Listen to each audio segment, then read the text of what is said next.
I pledge allegiance to the flag of the United States of America and to the republic for which it stands, one nation, under God, indivisible, with liberty and justice for all. Roll call.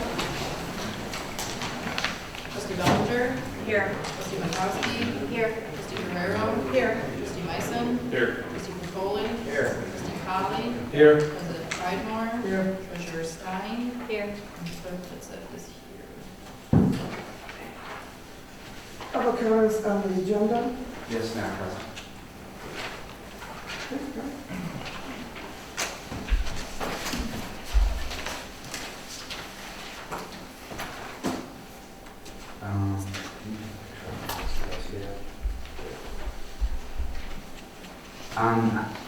Standing before the board today, Glenn Fetty here. On 29 October 2021, I had requested a statement of the agenda items to request to the village and with actions requested for discussion, and that was selected. And I'm asking why that the marijuana ordinance, the ordinance has completely fell off the agenda itself, and why my request to have this heard and voted on has not been fulfilled. There's a public comment on the agenda. Okay, so I would like the board to reconsider this and take my request that I had in a timely manner and add my topic to the agenda this evening. And with that, thank you. Public comment on the agenda. Mr. Jumper.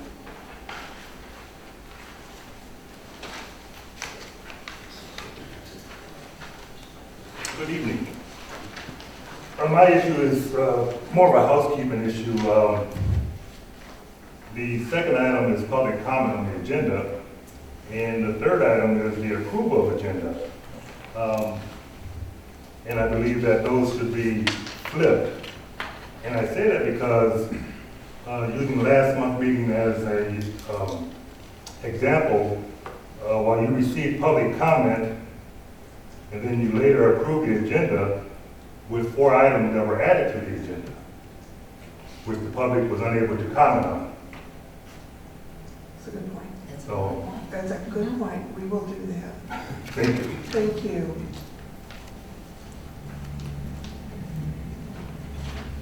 Public comment on the agenda. Approval of agenda. I have a couple of additions, late additions, and I'm sorry about this. Under new business, item G, the concrete work at the Village Hall. We just got the quote on it today. Item H, you could tell us the heating units. We have 2 more heating units go out. And as you know, we are responsible for repairs to the rental. And item I is employee wages to discuss. I sent you all an email about an issue that came up, and I'd like to discuss employee wages. And if it's amenable to council, we would like to move the planning and rezoning recommendations to new business and make it item A. Make that A, Yeah, and then move everything back. move everything down one, yeah. We're doing that out of consideration for our attorney.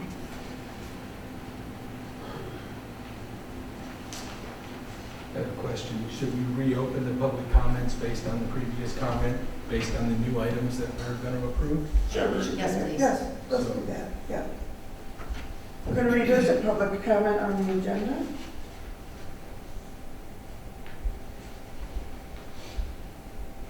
And Mr. Dilbert, thank you for that suggestion. Appreciate that. Approval of the minutes?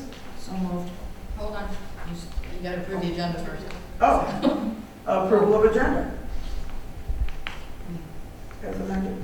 Oh, yes, so moved. Support. Been moved and supported. All those in favor? Aye. Opposed? No.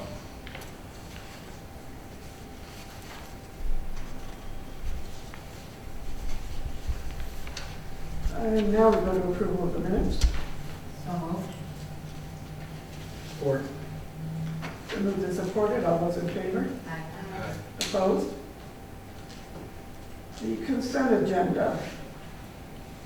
We did not get a code enforcement report. If we could strike item D. Make a motion that we approve the consent agenda as amended. Support. All those in favor? Aye. Opposed? Payment of bills, treasurer's report. For October 2021, the payroll with fees was $78,799.66. Bills to be paid for November, $412,348.45, for a total of $491,148.11. The village assets total $6,543,116.89. Do I have a motion to approve the bills for November? Make a motion that we approve the payment of our bills for the month of November in the amount of $412,348.45. And then also the October 21 payroll, $78,799.66 for a grand total of $491,148.11. That is a lot of numbers. Was support. Roll call. Trustee Meissen? Yes. Trustee Pankowski? Yes. Trustee Bellinger? Yes. Trustee Colley? Yes. Trustee Capoli? Yes. Trustee Guerrero? Yes. President Pryor? Yes. Do I have a motion to receive and file the treasurer's report? So moved. Support. All those in favor? Aye. Opposed? All right, communications and committee reports, clerk. Agenda items for the December 14th meeting, are due by December 3rd, 2021.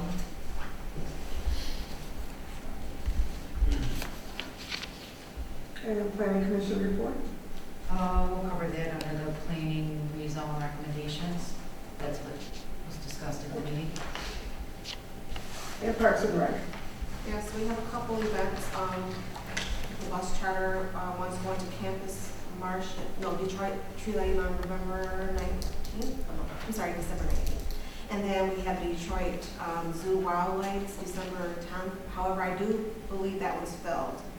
And we'll expect some more trips coming up in January, February. Oh yeah, we'll welcome Miss Veranda Rucker to Parks and Rec. We welcomed her last meeting. And Mr. Robert Walden put in his notice, so he's no longer with the Parks and Rec. So we'll look for another spot for that portion. Okay, so we're still down one person. We're down one person, yeah. Okay. All right, under new business, we are going to address the planning and rezoning recommendations. Is Ms. Peter? Want to come up? Looking for me. Yeah. Want to stay back there? What's that? We moved out the planning and rezoning recommendations. Yeah, I mean, our recommendation, excuse me, is to table those for this evening until we can get a more comprehensive legal review. Okay. Yeah, so. For those that don't know, I'm sorry I'm not up there. I'm fighting a cold. Twice I've tested negative for COVID, but I don't want to be around too many people and I don't want you to be around me. So that's why I'm back here. And if it's okay with the board, I'll leave after this unless we need me for more agenda items. Okay? So the recommendation is that we table the rezoning. Yeah. Anybody have any questions? Do we have a motion? I'll motion that we table the planning recommendations for the lot split. No, it wasn't the last split. Oh, For It's the the, rezoning. oh, for the rezone. Do I have support? support. All those in favor? Aye. Opposed? Motion carried. Okay. Accountant office manager contract, as you know, Sandra Kazel is our village accountant. She's also been serving as an office manager.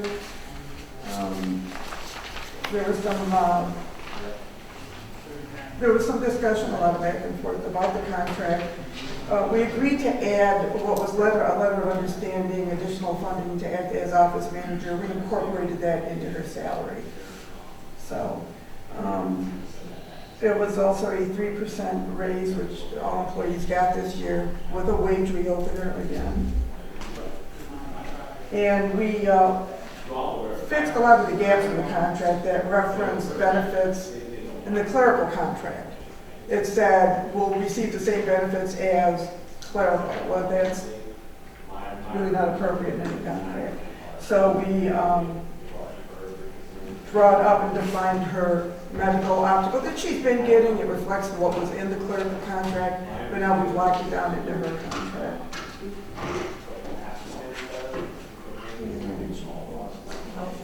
Shut the door. Okay. Did everyone have a chance to review the contract? Any questions? I have some. Do we have a copy of Exhibit 2? Which was the duties? It's in there. It's in there. I thought it was. It should have been. Yeah, 'cause I remember. Where is it at? Well, there's section 5, duties and responsibilities, but I thought there was also verbiage in there about Exhibit 2, a separate. Yeah, that is in there. Under, I think it's under the, I read it too, it was under the, I want to say Under job scope. yeah. Carry out the job scope as set forth in the account and job description attached as Exhibit 2 and incorporated by reference herein.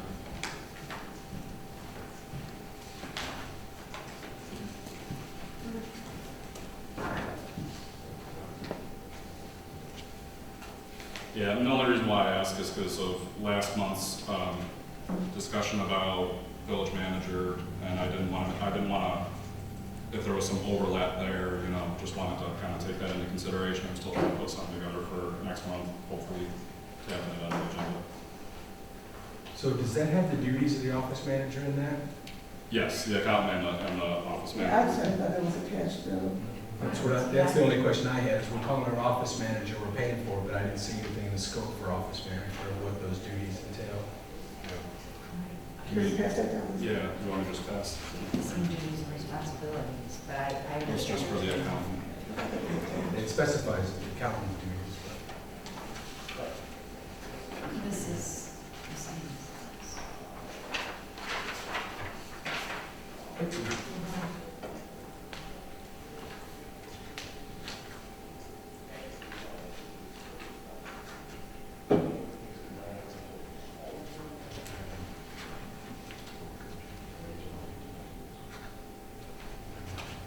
is this really duties though?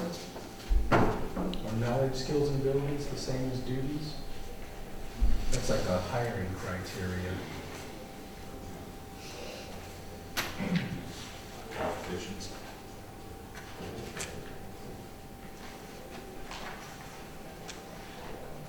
Yeah, personally, it doesn't impact my feeling of the contract one way or another. I was more so selfishly asking for it because, It should have been attached, I'm sorry. yeah, I just was curious what the actual roles and responsibilities were, especially if we're going to consider a village manager type of position.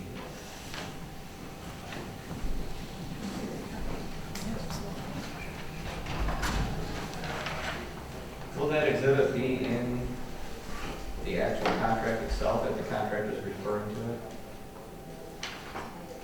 I'm sorry, what? Will the exhibit 2 be part of the contract, if the Yes, it contract is. is referring to it? Yeah, there is an exhibit 2, but you can get a copy of it. Are you going to get a copy? I didn't get that. Okay. It wasn't attached to the original? This is the file that we had the hard time with that you sent me a couple times because Microsoft did some update and was leaving stuff off, so Yeah, okay, and it that's might what have was been left off caught was an in the exhibit 2. crossfire of that. Yeah. Did you guys want me to go make a copy? So it's just defining what the job duties are for accountant and office manager, basically. Did you want me to go make copies? It's pretty much reflects what was in her original contract, so. I personally feel comfortable moving forward with No, it. as long as there's duties that define what the office manager does, I don't see where it's a big, I mean, because Right. we're actually approving a salary increase based on the addition of office the way I'm reading these comments on here is we're adding 6,000 in salary based on those duties being added. And I didn't see duties, right? So I'm like, just, you know, That's the from a. duties she's been doing. All I did was combine a letter of understanding with her salary. She's been doing it right along. And I think it reflects the same language that your own old contract. Okay. Yeah, I didn't read the Yeah. other one, so. So, Okay. but yeah, we were having a hard time getting files back and forth, so I apologize for the drop off. Again, did you guys want a copy of it, or did you want to have any questions, other questions on the contract? I'm okay with just receiving an email copy after the fact. That's fine. Okay. The only question I have is under the benefits, in terms of the language of it, you're just taking out a reference to another contract and just incorporating it into this agreement. Yeah, Okay. yeah.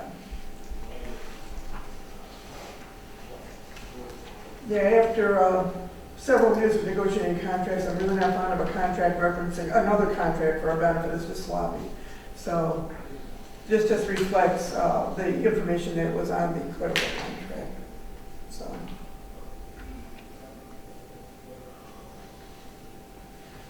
Were there any other questions? Make a motion that we approve the contract for accountant and office manager. Support. It's been properly moved and supported. Can you get a roll call? Trustee Mason? Yes. Trustee Dombrowski? Yes. Trustee Guerrero? Yes.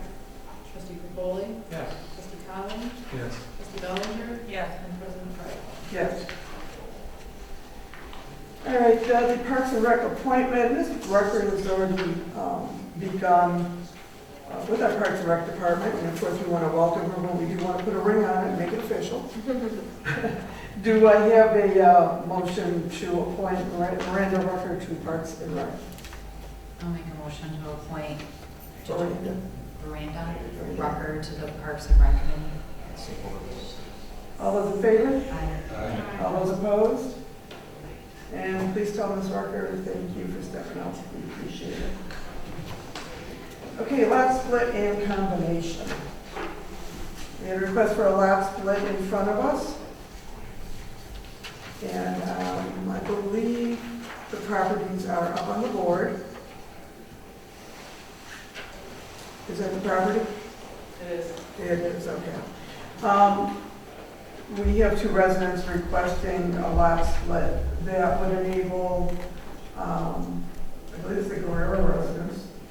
If you look at the lot, see Pine Street, if you look at the lot number 3 at the bottom, right there, and that is the Guerrero residence. And then if you look above that, lot 4, that is the Kuhn residence. Yeah. And then if you look to the immediate right, you'll see lot number 10. That is the lot that they are requesting be split. Right here. Yeah, right along there. Now, I'm sure you all read the Planning Commission recommendation. It would create a landlocked property. There's no street access. So if we split that lot, it would not have frontage on the street. So it would be a landlocked piece of property. By not resolving the landlocked situation, as well as creating a non-conforming lot, Macomb County Planning cannot recommend approval of the lot split combination as presented. But I called Mr. Lucchese up at the county, and what we can do if the parties would like is approve it conditionally if Ms. Kuhn takes the property that she owns, the lot that would be non-conforming once the lot split is approved on lot number 10, and just combine it with her lot number 4, we would be able to complete the lot split approval. Is lot 4 and 5 up there one lot?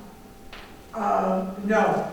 Because lot 5 doesn't have a parcel number on it. Right, that is, I believe she owns that.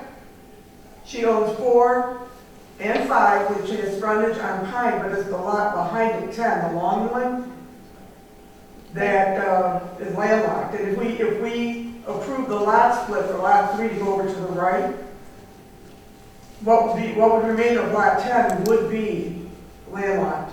Right, I understand that, but Yeah.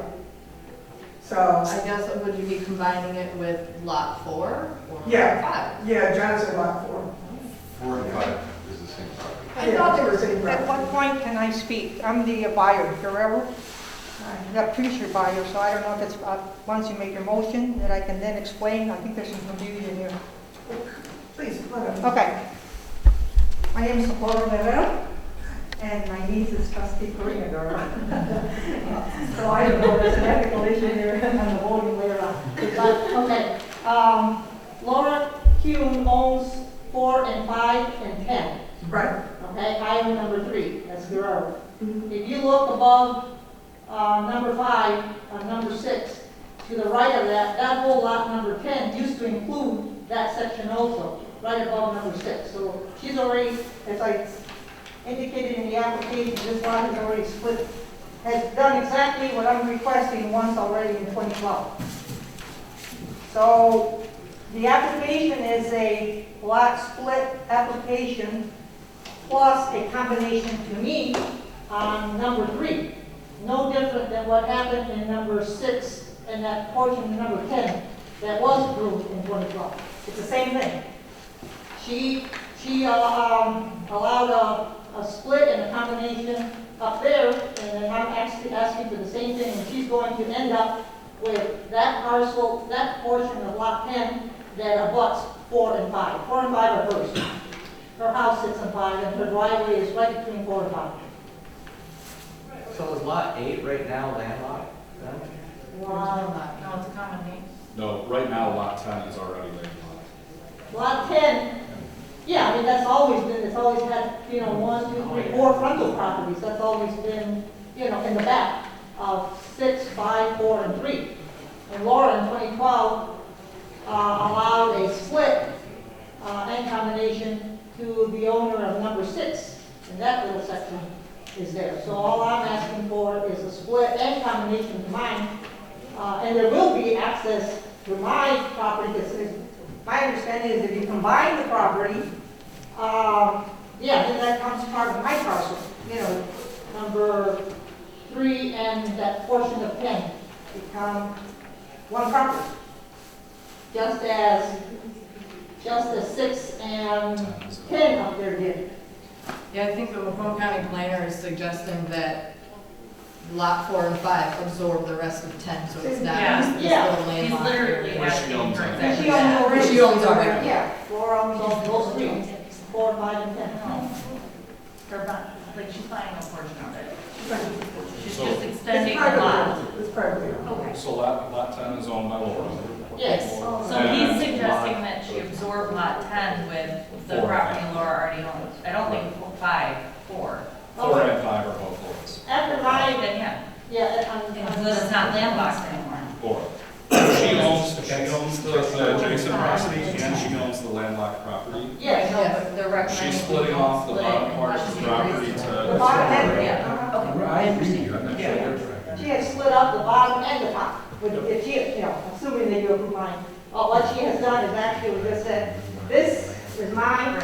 I already took care of that in 2012. I'm letting go of this little portion right now to you.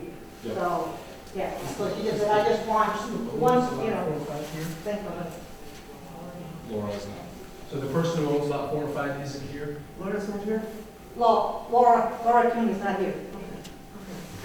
So the But she person signed who's off actually on all requesting Yes, this. she signed off on Yeah. everything. Yeah, I mean, she works and I'm retired, so I took on everything, getting the surveys and the letters and everything that usually a property owner would do, but I had time, so I Yeah, did. she agreed, More grass? but we don't have anything that she agrees to those, to rezoning or to. No, she agreed to the split of the problem as it's causing a non-conforming Right, no, landlocked has she property, agreed which to we don't combine want. those with lot 4? Even though it was done before, we don't want to do it again, we don't want to keep doing it. That's the part we don't. That's what I was asking, those parcels just north of 10, was that formerly hers too, that were split and are now landlocked? Oh, I don't know. They're not Combined, landlocked, they're they're attached to the Oh, I other. see a green line. Yeah, 10 used to go further north, and over the years, what Ms. Guerrero is saying is that she's allowed chunks of her property to be given over to what's number 6 and 7 up there.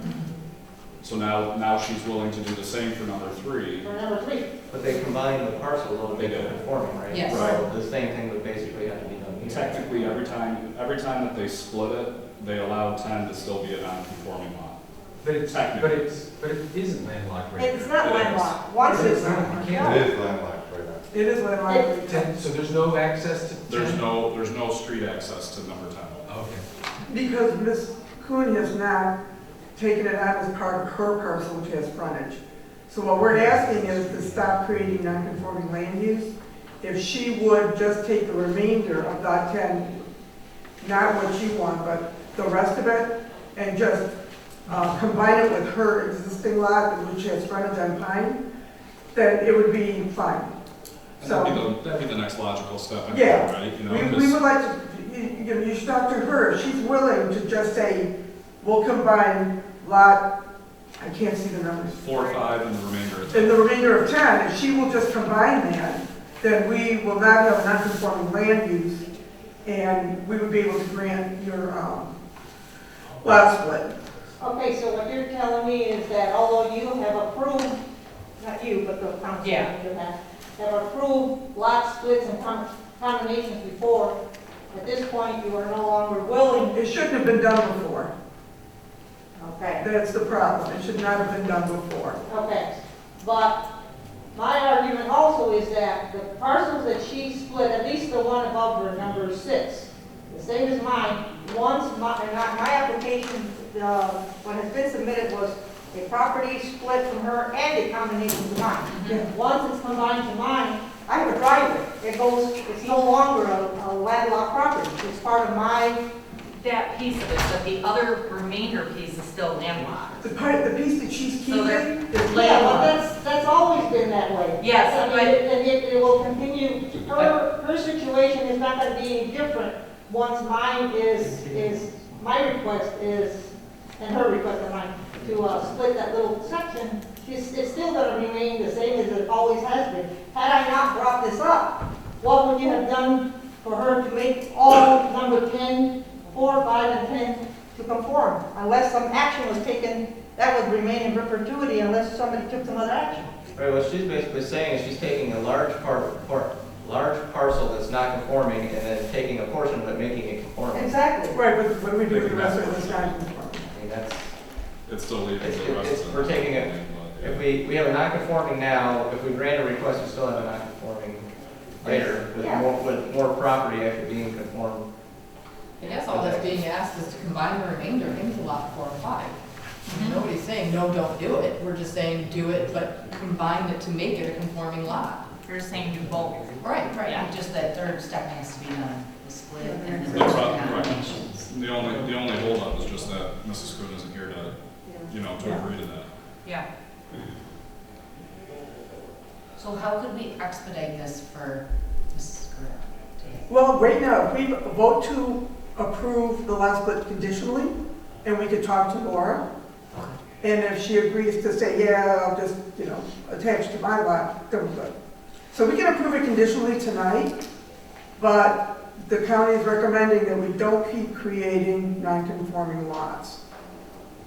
See, in my opinion, you're actually, by approving my request and her request that we have submitted, you are taking a portion of a long-existing non-conforming number 10 into a conforming portion.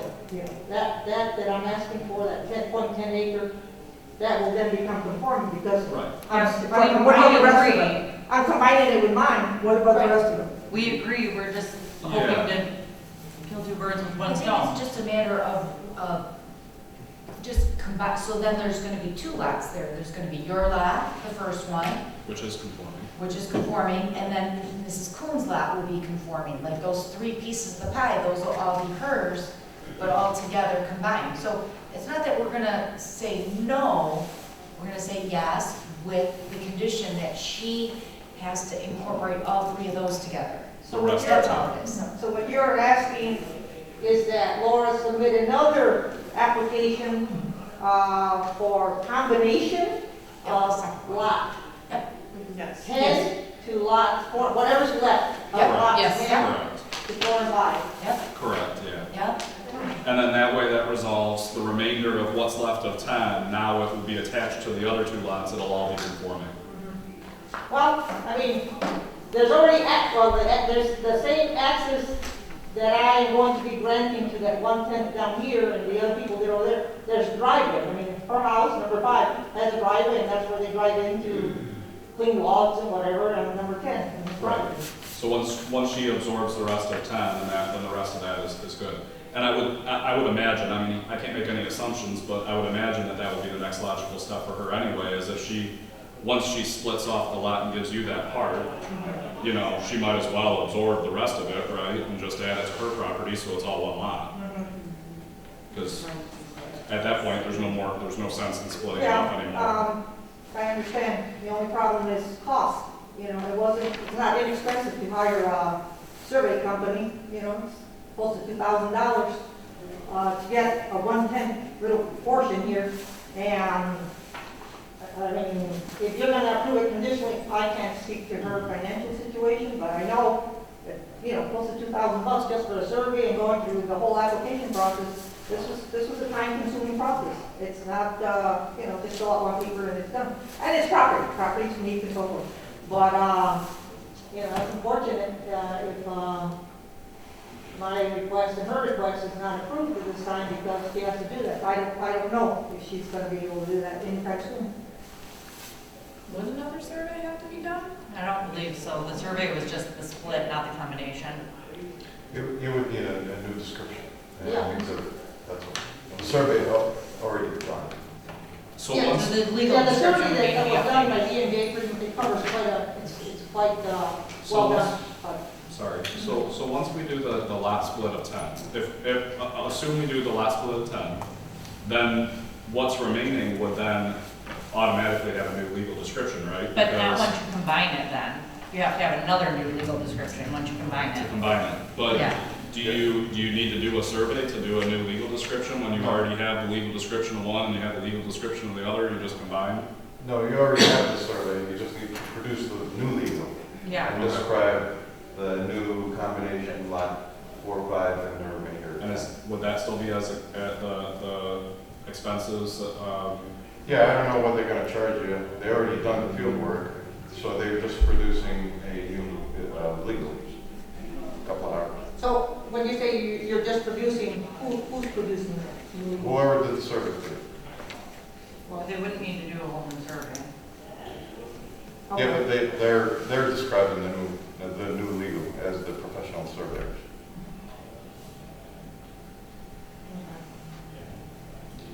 definitely BMJ that's did the last what one. you're saying. Yeah, BMJ did the last one. Yes. They produce an exhibit and a new legal. I'm sorry, Corey. I'm the village engineer.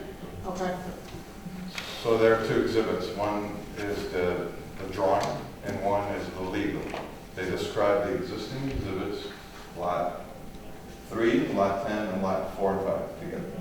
And they produce a new proposed exhibit, which have the new legal of lot 3 and a portion of 10. The remainder of 10, that's what you see right now. What the village is asking, the remainder of 10 be combined with lot 4 and 5, and a new legal would be produced. And that would be amended to your application. Okay, so what, yeah, I mean, I'm in no position to argue. I think what I'm understanding you're trying to do is fix a problem that has surfaced as a problem for the county or whoever because I've submitted this application. But for my application, there wouldn't be any movement to resolve any landlocking of the remainder of 10. So I'm looking at this and they already have the legal descriptions of what the new parcel 005 would be, the new parcel 051, and then the remainder parcel. So they would just really need to revise that to include the remainder parcel in 004. Correct. They just need to describe a new legal, including the 4, 5, and the remainder of 10. Because right now, they're 2 separate parcels. So they've done all the work, they just need to put another paragraph in. Exactly. They're 2 separate parcels. I thought they were 3, but I think, I don't know, I thought 4 and 5 were 2 separate. 4 and 5 have already. 4 and 5 They've is already one been parcel. combined. That's already combined. Yeah, I think she did a deed to herself or something like that, a deed to all, yeah, exactly, I remember that. So I'm looking at the certificate of survey that you included with your lot splitting combination, and all of the information for what your new parcel would be, the remaining parcel 10 would be, so they would just need to revise that to include the remaining parcel of 10 into 4 and 5. When you say they mean the BMJ? BMJ. Surveyors. Okay. So how about, I'll make a motion to honor this split and combination contingent that the second combination is done, which includes lot 4 and the remaining part of 10. Support. It's been moved and supported. All those in favor? Aye. Opposed? Ms. Guerrero, could you do me a favor and reach out to Ms. Kuhn and have her call me? Does she know you? I can give you a card. Okay, If you want to wait, I'll give you a card. okay, And then maybe we can walk her through the process if she needs help. okay, that would Okay, be so we can fine. get this done. Sure. Okay, Thank you.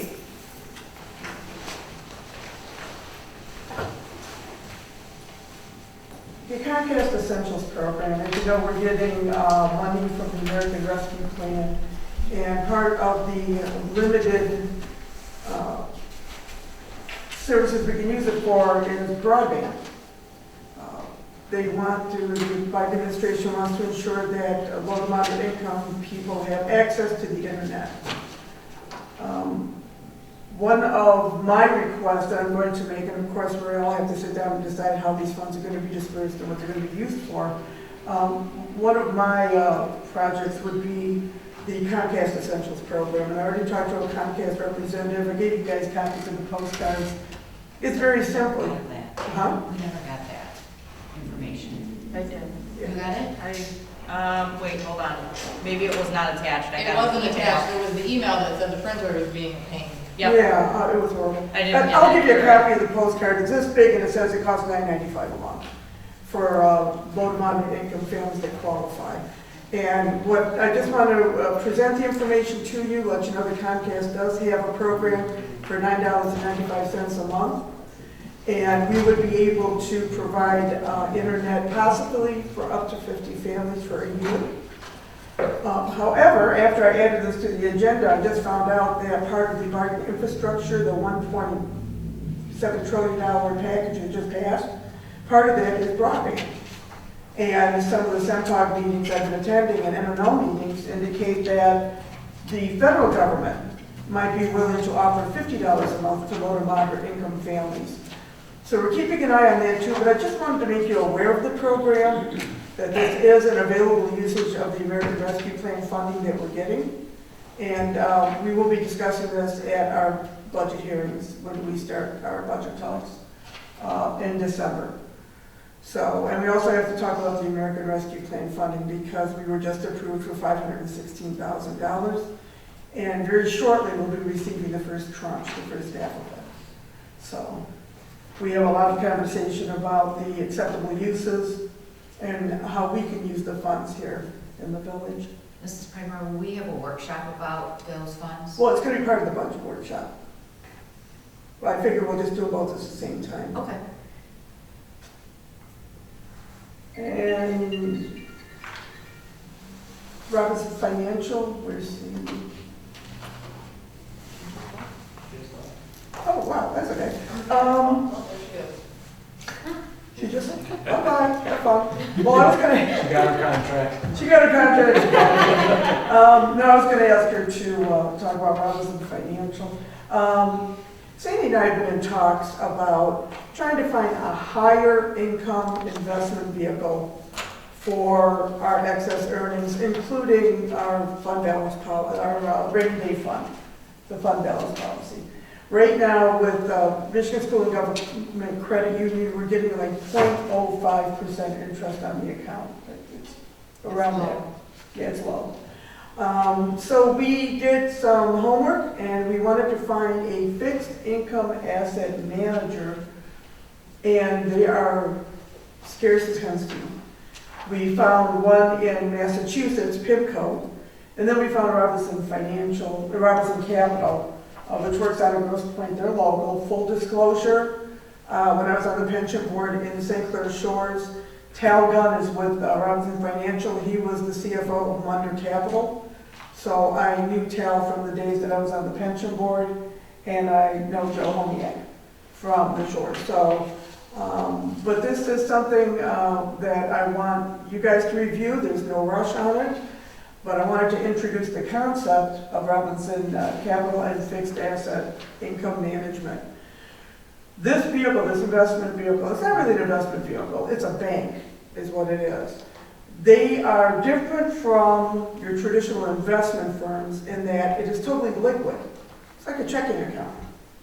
You can go online, you can look at your statement, you can look at how much interest you earn if you have to buy a snowplow. You can just get the money out of the account and buy a snowplow. It's totally liquid like a checking account. What they do is they invest in what they call slices, $249,000 to a slice, because anything under $250,000 is guaranteed by FDIC, just like a regular bank. So the rate of return has been around 8 basis points, 0.80, as opposed to 0.05 for investment purposes. Again, it's liquid, it's like a checking account, except it's a higher interest checking account. So, did anyone have any questions? I wanted to make you familiar with the concept, and as time goes on, you can stop in, talk to Sandy or talk to me, and we can go over anything that you would like to go over. They only gave me one of these, so you guys can, this will be in my office, you can go through and read it. But yeah, I'd like to start the conversation about finding something that's going to give us a bigger return on the money that we have sitting in the bank. So, any questions? And again, this is just for your information, something that I'd like you to take a look at and comment, ask questions, and talk to Sandy. So the budget hat popped on. The first thing so this is, I want to do some more research to come back in. So there's a fee schedule with this. You're paying them to keep your money, right? And there's no guaranteed minimum return. Zero guaranteed minimum return. So in theory, I'm building a prospectus on this company and trying to figure out what is, because when you go into this, there is a level of risk. As small as it may be, there's zero risk in the credit union because FDIC, right? Zero, even though it's a joke what they give you. It's pennies is a joke, right? It really is. It's literally just keeping your money safe. So I'll continue to do some research on this. What I want to find is have they ever, because they're loaded on Barclays and I have access to prospectus accounts and stuff. But at any rate, we can. There's a way to go back in and find out, have they ever done that? Has somebody actually lost money by getting such a low return? The fee schedule dipped into their account. I haven't found it yet. But I have found where they're low like a credit union at some points, but still, you go to the other route where there's a really good year, right? Then they pull out, a 0.25%, 1% on case, but this prospectus here of, I want to find the one, 2.79%, that is not indicative of performance on the accounts that they do like this. That is taking the cherry pick and putting it in your prospectus and sending it up. So I think it's a great idea. We just need to be aware of, if I can find the bad news story, it'll be posted, and then I can just offer it up to everybody to come back in, because this is, and I tried to find one like this with a zero fee schedule, and those are just, they're not, why would a company do that, right? So yeah. I couldn't find a zero fee schedule, and this is definitely one of the lower ones, if not the lowest I could find. I just want to find that one little risk button to see if it's worth pulling the thread on it. And we talked to them, and when at one point last year, they were at 16 basis points, and then when the market started to come down, they cut their fees in half. Did they? Okay. Yeah. So, but it's just something I want you guys to be familiar with. It's a new concept. We'll talk about it at the budget hearing. And Sandy said she's been looking for a while for something that's gonna earn us a little more interest on the money we have in the bank. So if you could bring any additional information that you find, Yes, ma'am. perfect, we will talk about that. What is it that they provided you? Only one copy, which Yeah. makes It's like no a sense when there's proposal. Yeah, separate- it's a prospectus, and this will be in my office, I'll just put it out in the mailboxes and just look for it. I'm because- not available during regular office hours, so how would you, do you want me to, how do we want to handle that? I can't believe they wouldn't provide seven. because No, they seven- didn't, because it seven was just people an make a introduction. decision. So, you know what I mean? Well, no, this was just an introduction, I told them I was just gonna, but you know what, I will take this apart, and I'll make copies. That would be great, yeah, Yes, thank you. I will do that. Because this brochure is, it's a very nice brochure Yeah, that I'll they let gave you us, some but details on that at the too, same so. time, Absolutely. I mean, for sure, yeah, there's some. we're risking, you know, money. Actually, there's terrific downside protection on that, because I asked him, what's the downside protection on that? Yeah. And he says, well, they've got the FDIC, so you're not gonna lose your money, but, they seem to be pretty conscientious about how the market's going and what you're getting back in interest. And they want to, I mean, they seem pretty straight up. I kind of want to see how, like in dollars, how this would apply to us, like how much more interest are we actually going to get with assuming some risk? I mean, if we're talking a couple. Well, I told Sandy, when we talked about it at the budget hearing, I told her, you know, we would start low, because I'm cautious. And if we were to invest, let's say, 200,000, if they went to an X rate of return, what would we get over, let's say, a 3-month period versus the credit union? So we're gonna have that in the budget here, so we can compare. Yeah, we can compare apples. So that stuff is pretty clear that that happens. I'm just interested in the bad year, when the economy crashes. What we don't want to be is all of a sudden tied into an account that we're now paying 0.25 because we're under 100 million, unless this village takes off like a rocket, right? So at 0.25%, we're paying them those fees on that, on a percentage of that balance. But that's just me going to the absolute worst case scenario. The odds are way low of that ever happening, right? So I don't want you to think, I don't want anybody to come away with this is absolutely a terrible thing. It's not, it's actually a great idea. I just think we should be very clear about what those fee schedules could mean for us in a terrible thing. And I cut you off and I'm sorry. No, you're fine. I just was saying, what I was saying to Mark is if we could see what the actual FDIC thresholds are with them, because I know my investment accounts are protected to a higher threshold than my standard bank account with the FDIC. And the other point that I was making is that our money is not currently actually protected by the FDIC because we're in a credit union, so it's the FCUA, which has a different threshold as well. So it may carry a level of protection for some of that money, but to his point, that would be in a crash situation, not in a bad investment situation. If I put my money in Edward Jones and they make a bad investment and I lose it, I lose it. But if it crashes, then I'm protected up to a higher threshold. But it's still, for point of reference, where we're putting pockets of money from a protection perspective. Yeah, and with 12 communities out of 27 in Macomb County already belong to this company. And that was another question that I had. I want to know what municipalities were participating. Yeah, there's 20 of them. East Point, Fraser, Mount Clemens, Roseville, Warren, Clinton Township. But Township Water and Sewer, I guess they have their own thing going on. Hey, Ann, if you could find out if it's possible the next time you talk to them before the budget meeting, if they have the ability to tell us if they would know how much of those municipalities, how much of their fund balance are they putting in that? Because I doubt it's all, right? No, it's not, but a lot of them are putting in their ARP funds. Because it is a liquid account, they're parking them there until they figure out what's done with them. Yeah, see, that makes perfect sense, but especially for the short term, the economy You're is making doing a higher. great. Yeah. They're making, And they- $100 is better than the $3.40. And somewhere in here, buried in here, maybe in my notes, they did have a 1, 3, and 5-year arc, and it was always a positive territory. There's your Comcast brochure. Here's one of them anyway. There's one of them anyway. But yeah, we can, we're gonna have more information. Mark is gonna get some information, and I will make copies of this, and this is something I wanted to introduce to you, and That would be great, thank you. perhaps we can do some business. Great idea. Okay. Fire committee update. Yes, so we met, I don't remember exactly what day we met, but we met. I didn't make that in my notes, but we talked about the PACs being in actually a whole month early, which was exciting news.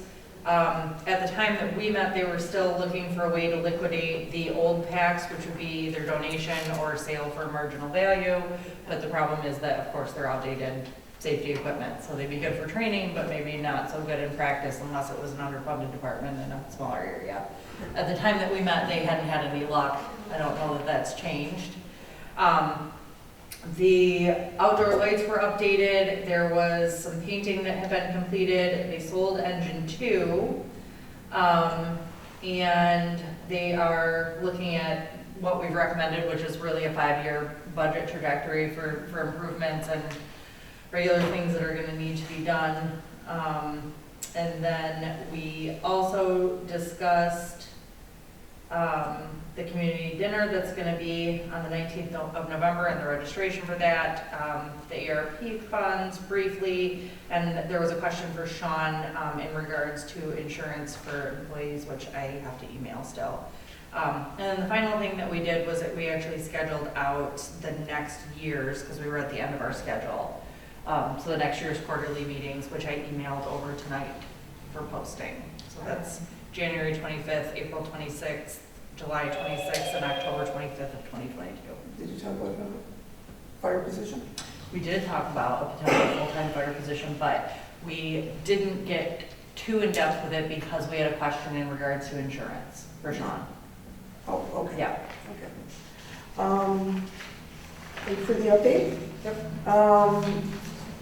And we did have a staff meeting in reference to the capital improvement program. What I'm recommending, we have quarterly department head meetings, and what I'm recommending to the department heads is that we establish a 5-year capital improvement program, because equipment's getting old, the PACs are getting old, so we wanted to put the larger expenses on a program with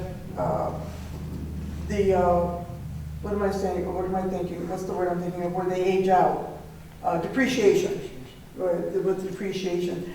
But we want to be able to put X amount of dollars into a pot, so that when, let's say, a DPW truck is scheduled to age out, we're not going with one large chunk of money all at once.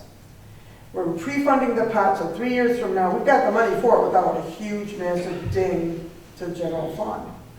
So we're working on populating the capital improvement program, and part of that is the fire department. Can you come up here, Chief or Dan, and let us know about there was one piece of fire equipment that needs to be replaced now. Could you come up and talk about that? Good evening. Good evening. Yes, our latest piece of equipment that needs to be updated would be a rescue truck. We got rid of the old truck because it started costing us too much money, and with the uptick in volume of calls, we're looking to add a second medical truck. Okay. And you got a quote on that today? Yes, ma'am. We got a quote on it today. It is the only one in the state of Michigan, and will be the only one in the state of Michigan until 2023. There are some in Texas and Pennsylvania, stuff like that, but I don't really. So it would be like 10% down? It would require a 10% down to secure it, and it wouldn't be ready until March. Okay. Part of the discussion that we're going to have about the ARP funds, you're allowed to get reimbursed for first responder pay, like the fire department and the sheriff's department.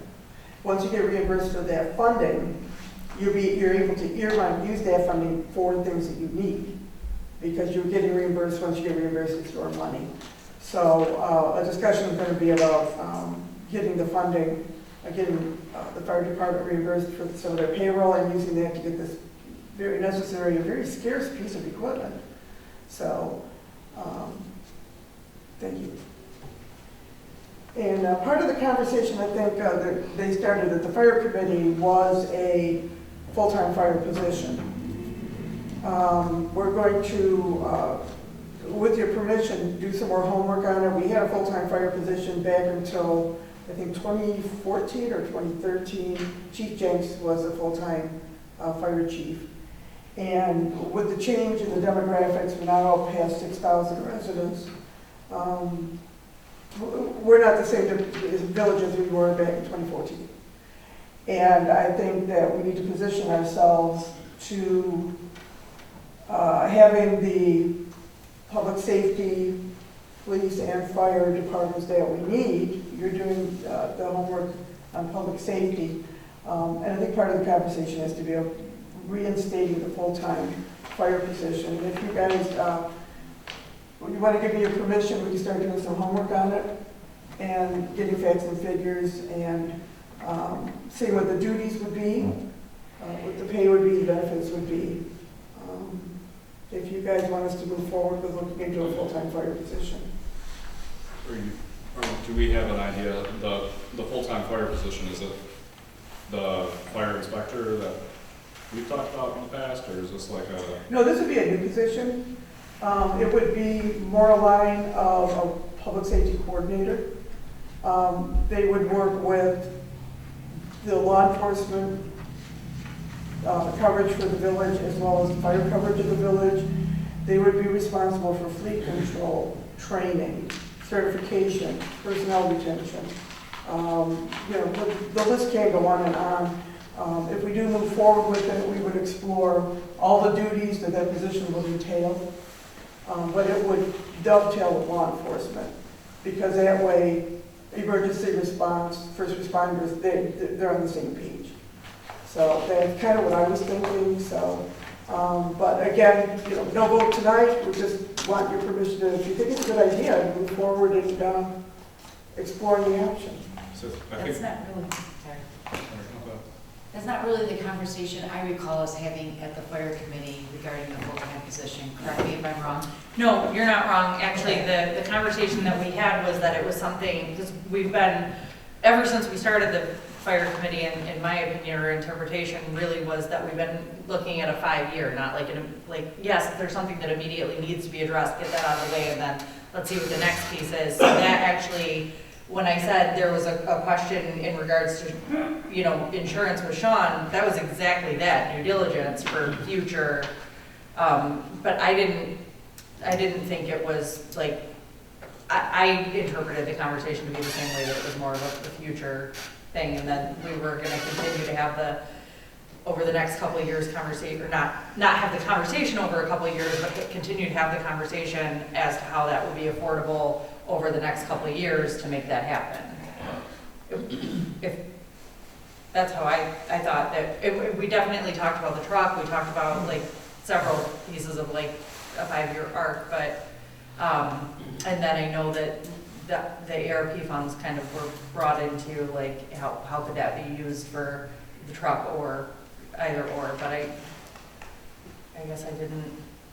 And I guess I'm only asking, or stating this because you're saying partial fire, partial public safety, but the conversation that we had at the committee is that they need full-time fire. Period. Yeah, just like a full-time fire person, period. But I think we could expand the duties. And again, this is a conversation, that was carved in stone. Mm-hmm. Do we want to move forward with it? That's the question. Do we want to move forward with defining what the duties would be? Is this something that we should move forward with? Or I think personally we need to split them. I don't disagree that a conversation needs to be had about public safety, but I think the fire department's been in need of a full-time person, correct me if I'm wrong, probably for a long time. But funding has been an issue, but I don't think that's a split role. I think they need their own allocated full-time person. But and again, that could be part of the conversation, but this is something we want to explore. So I think, I'd be a little bit cautious here, but I would say I think the need is pretty obvious.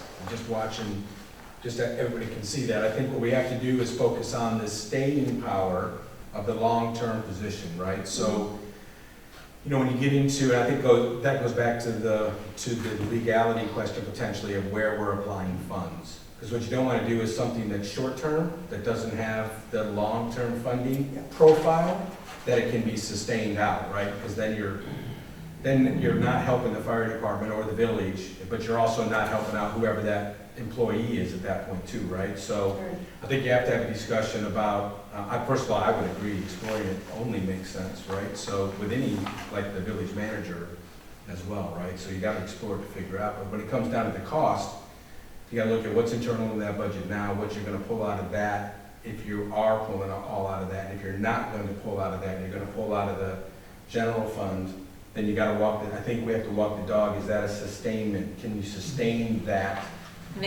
budget, right? And can we legally do that crosswalk, right? I mean, I think from the fire department committee, that is the conversation that was started, was how can we make this happen relatively quickly, and what does that look like? And to further kind of that conversation in regards to Sean, the question was, is there a cost savings if whoever is put in that position can waive some of the benefits?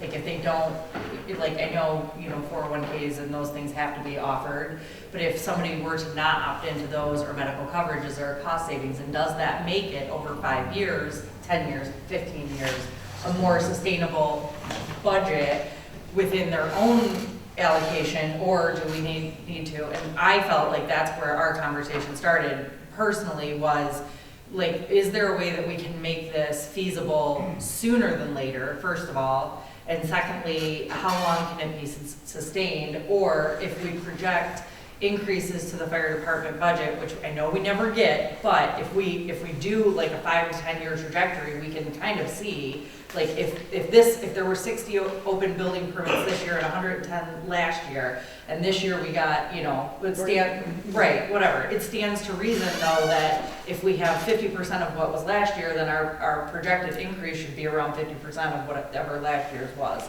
Give or take, obviously, the changes to taxation, the ad valorem is gonna change, of course, but that was what I felt like was the conversation that started. Okay. And that was the due diligence that we had already kind of discussed. Sure.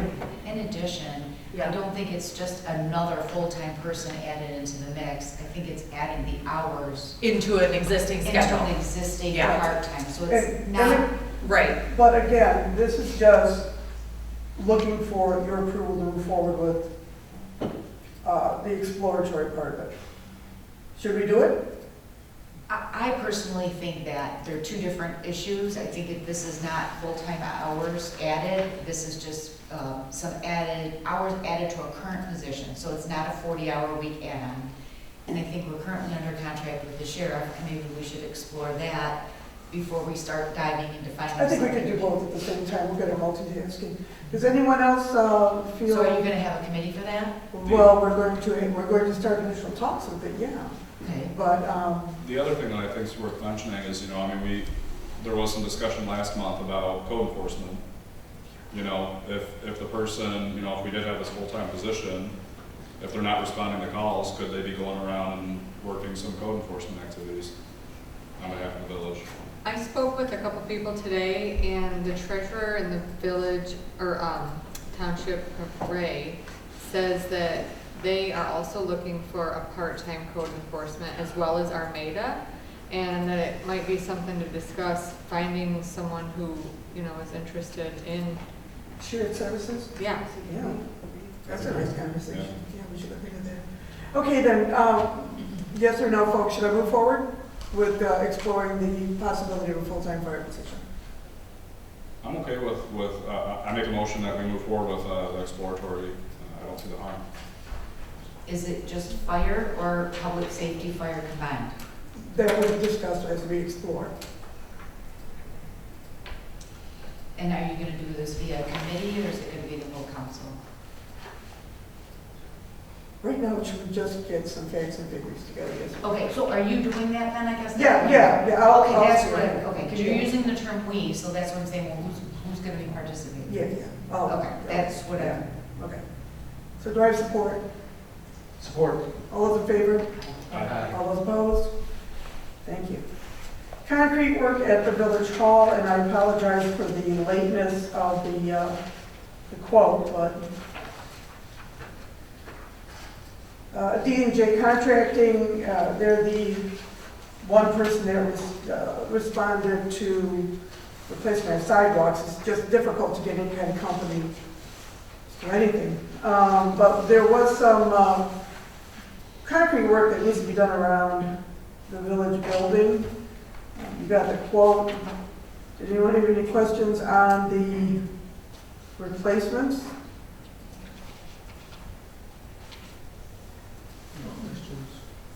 Any questions?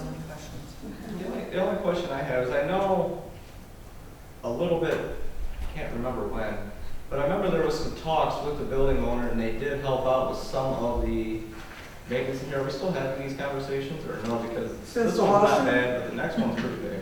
You mean since the lawsuit? Yeah. Yeah. No, we haven't talked to them. Are we allowed to because of the lawsuit? I'd have to talk to Sean, because in court. Yeah. Is the, so this is talking about just the curb, right? Looks like just 70 feet of, deterioration. Yeah, it's a curb, but it's also a portion of the sidewalk in the front that's been damaged for a long time. So there's a little portion of sidewalk in there too. Okay, so I was gonna say, if it was just the curb and not really like a safety issue, then I don't know if it's, I mean, it's not a lot of money, but why keep investing? We keep saying we don't wanna invest in the building, and then we keep investing in the Actually, building. this is the street and the sidewalk. Yeah. So, but it's been damaged for a while, so. I guess the one nice thing about biting the bullet and doing it is that they don't have any recourse to say we're not. True. I like it. Pulling up our own bargain. So do I have a motion? Make a motion that we approve the quote with E&J Contracting in the amount of $4,950. Support. Roll call? Trustee Mason? Yes. Trustee Pankowski? Yes. Trustee Colley? Yes. Trustee Bellinger? Yes. Trustee Guerrero? Yes. Trustee Capoli? Yes. And President Franklin. Yes. And then we come to the heating units. As you all know, we had a heating unit failure over the summer. It had to be replaced for, it was around $18,000. Well, you can tell by the temperature in the room, 2 more have failed. So we had S&P Heating and Cooling come out. 2 of the units are being quoted at $16,750.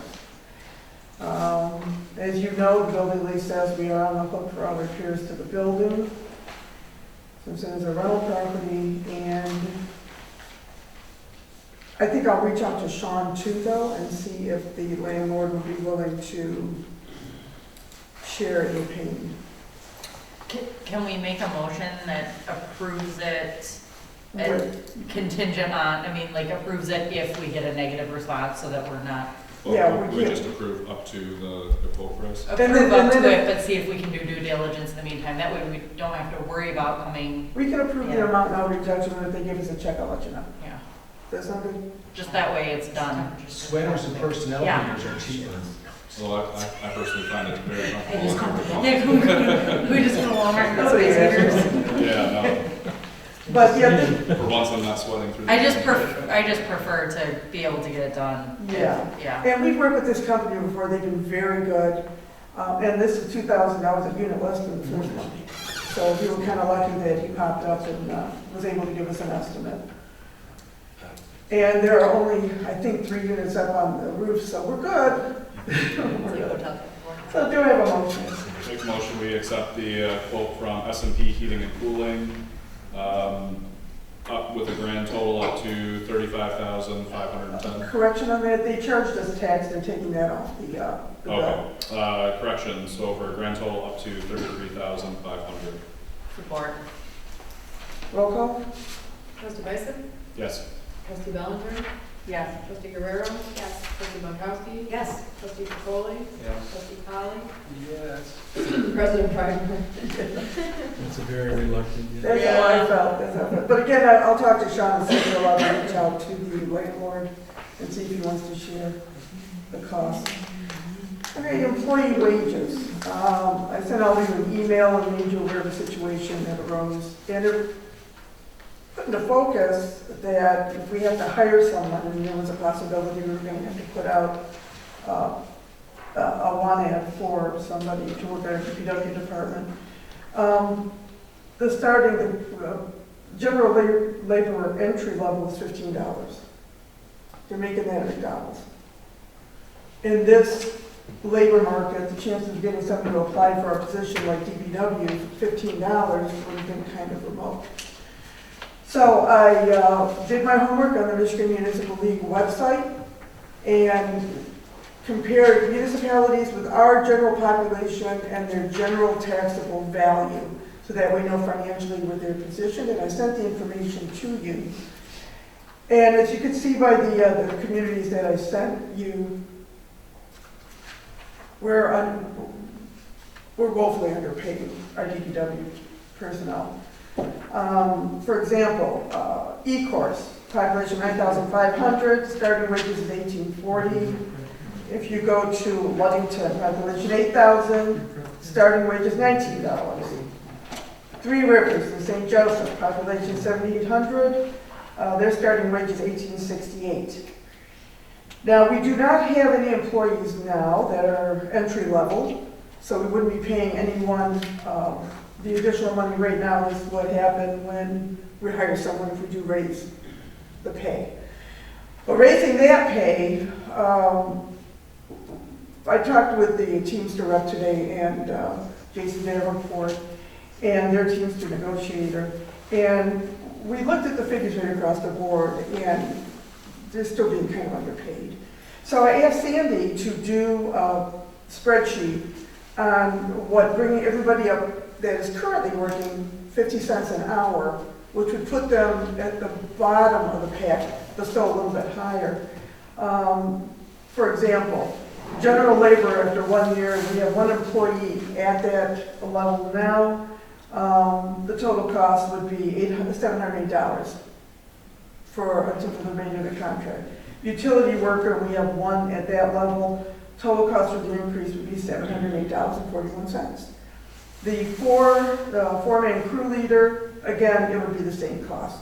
So to bring up their wages to still be at the bottom of the comparables would cost us $2,125. But I feel personally that if we do have to post for the job, we would be hard pressed to get any applicants. I agree. So any questions or concerns? That was gonna be my concern, that if we have to get, I don't think 50 cents is gonna do it. Well, the contract has a wage reopener coming up in July, and I told the Teamster rep and the Jason that we would have to revisit. Their contract does not have a step increase. If an employee started here, he was a utility worker for 20 years, he'd be making the same pay. Which is, the contracts do have to be, they have to be corrected. But for right now, I think this is a good faith position on our part for our DPW workers to say we appreciate what you do. But if we do need to hire, it's going to put us in a position to be able to put a comparable wage on the ad. So, any questions? Is it just the DPW that has this type of a wage scale in it?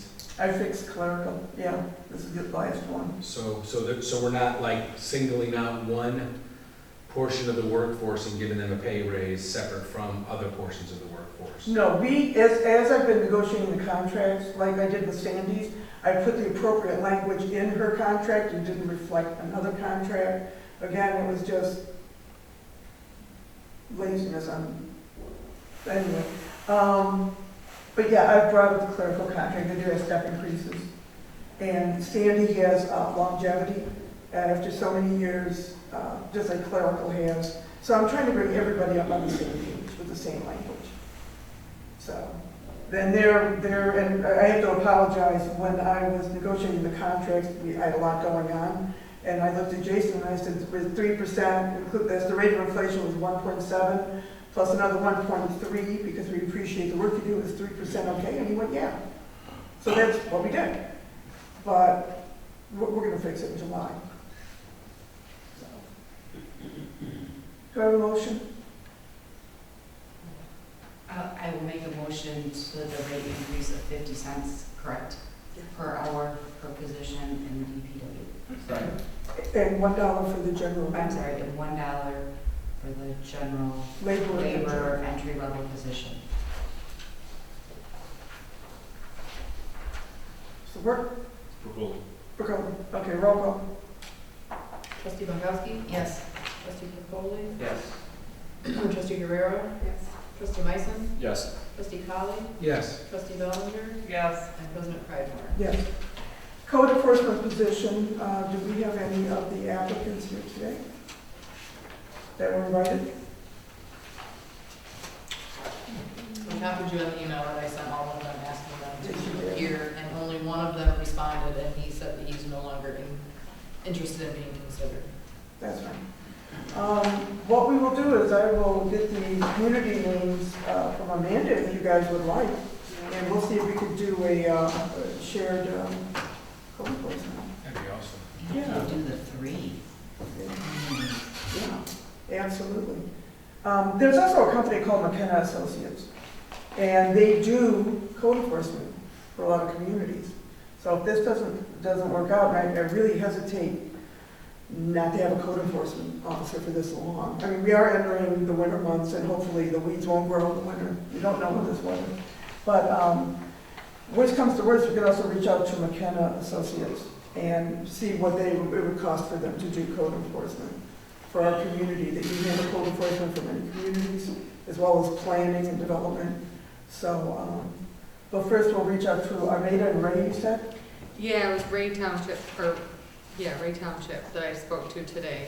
And she said that she's spoken with Armada and they both, I don't know if they have someone who's very part-time or if they don't have anyone and they're interested that them two would share. Okay, I'm gonna reach out to them and see if we can get something going.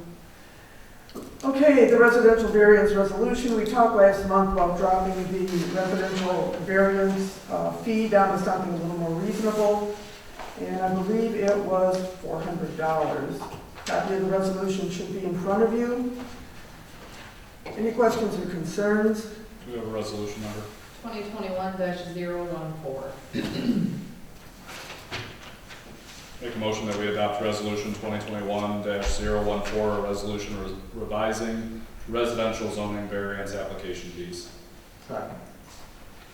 Properly moved and supported. All those in favor? Aye. Opposed? Motion carried. Call from the floor.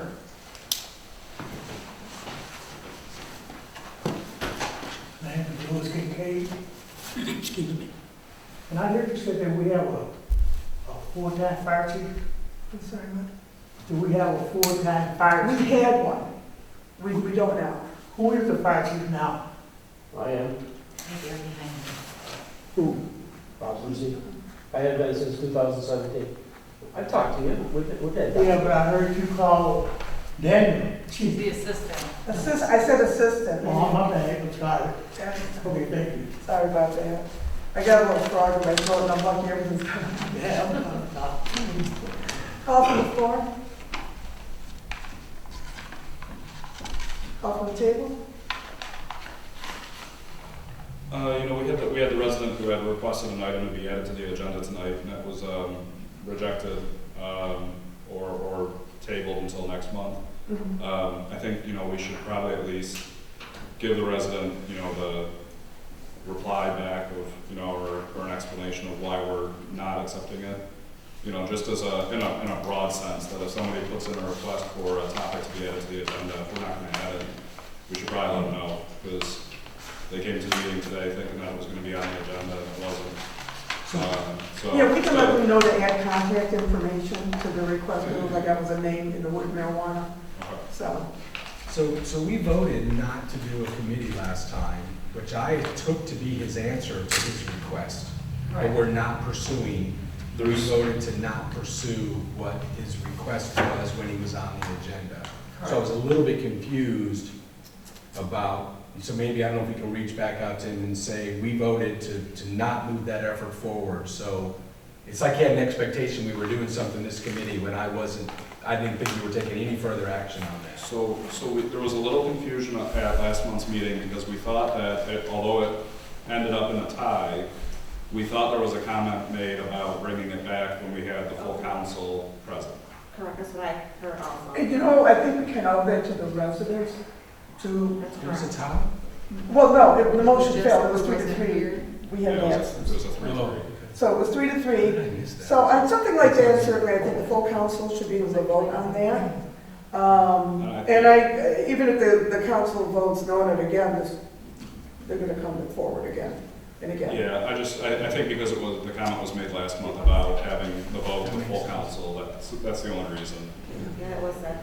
So If it's- Yeah, you that's requested something something to that's- be on the agenda and it wasn't put on the agenda? Right. What is the process of determining what gets put on the agenda, what doesn't, if a resident requests it? It's up to me to formulate the agenda, and I had a really long agenda. So I grabbed his agenda request, there was no contact information on it, and then 3 things that I wanted to put on it fell off. So it was gonna be a long night, and I understand what their concerns are, and what they want is us to immediately vote to allow him to sell recreational marijuana, which is not gonna happen. I've explained to him several times, we would vote to form a committee, and it would be a month-long process, but this particular individual wants immediate action right now. So, yeah, I had a much longer agenda, and then things just started falling off, and then I added 4 things, so, but we could put it back on the agenda in December, so. Yeah, and I did communicate to him that would have to be the process Thank of you. the committee, that it's not going to be a vote on an ordinance. I explained it to him too, Yeah. so, I've emailed it to him as well. yeah. So it sounds like we do have contact info then. I emailed it to the one gentleman, not Glenn Penny, Yeah. and he was the one that requested it. Also, we have a packing party for the community drive-thru, which I'm very happy to say got filled up. It is November 18th, and It's at like 7. I have it on my calendar. Give me one second. what is it? I think it's at 7. I have it on my calendar. 7 p.m. The 18th? It's the 18th at 7 p.m. here at the building. Oh, Yeah, at the fire hall, yeah. We have to pack 150 boxes. It's a Thursday. Thursday. Thursday at So, 7 p.m.? 7 p.m., so we've been reaching out, and hopefully we can get some volunteers, because many hands make light work. We also have we are formatting a program for our tree lighting and our Kris Kringle cookie contest, which is going to be held at the fire hall. We are inviting residents to bring a dozen of their finest cookies to the fire hall to be judged to see what is the best cookie in New Haven. Our Parks and Rec I was gonna department. say. What? They're to be eaten, not judged. Well, but Parks and Rec is making up a movie baker hybrid basket, and there'll be a gift card for second place. But there's gonna, hopefully some people will I'm bringing a dozen cookies, amaretto coconut, yes I am. But yeah, I hope we get a lot of participation. There won't be some made alcohol cookies. What day is that? It's going to be at the tree lighting ceremony. After the tree lighting ceremony, we're gonna have the floats, the parade. It is on I know I saw it online. 27, 27? Saturday, next week. Yeah. So it's the parade first and singing carols around, Marcus got the burn barrel. I heard that today. Yes. And then we come back to the fire department for the hot dog, potato chip, the Coke. Hopefully the jolly old elf will be there, and the cookie contest. So, and we're even getting residents from other communities going, well, why can't we have cookie contests? Because New Haven is doing it. That's fine. Do we have any other call from the table? Do I have a motion? So moved. Motion to adjourn at 2024. All in favor? Aye. 2024. That's what the clock says. Hey, so try to.